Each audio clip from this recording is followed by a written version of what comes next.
talked about grazing reserves and the need to revamp them, for lack of another word now. Would you say that the grazing reserves that are existent at the moment are sufficient to take care of all the cattle that we have in the country? If not, how do you think the ministry can bridge the gap? Well, thank you so much, and I'm very happy to be here, and my minister is here because, like he said, the whole system is now under the ministry, and they are in charge of giving enabling environment for our business to be done. The grazing reserves we have, to me, if we can utilize them, they are very, very okay. Because if we can get grass in that grazing reserve throughout the year, I don't think there will be any issue or conflict between herders and farmers, because the clashes used to happen as a result of looking for where they will go and graze.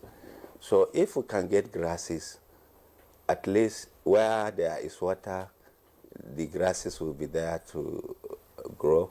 Where they don't have, maybe they will have boreholes, industrial boreholes that will help them to have the grasses. I don't think a planning man who has a grazing reserve in his area will prefer to leave that area and go to another area. He would like to stay where he is, remain with his people around him and do all his business within the area. But because they don't have it, they will prefer, okay, I can't see a cow going down my shading here. I have to move to another place so that my cow will look a little bit better and I can have a better product. So the grazing reserve we have are okay. If the ministry will help us to at least encourage the further production, less people go into the production of grasses. It's a good business where many people will be employed, not even in the grazing reserve. If you happen to know that you can grow your grasses and the market is there, somebody will prefer to even grow grass than going to crop production, because he makes his money. The more you produce, the more you sell. The buyers are there. Go to North now. We have a lot of stock and we need the feed. So I think it's a good one, sir. And do you think that, yes, you may say they are enough when you aggregate it, but are they, because you are talking about not migrating now, so are they in places localized enough, to reach every cattle breeder, for instance? Are they not central as well?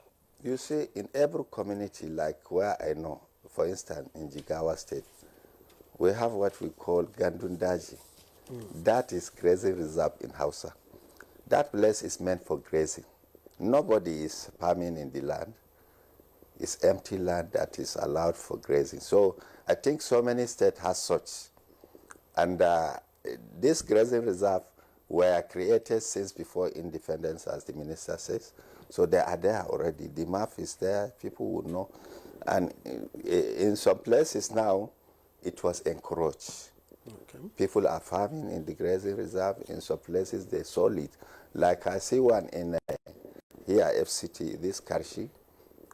The grazing reserve, the signboard is there, building of the structures is there, but it's already sold. The houses are built inside.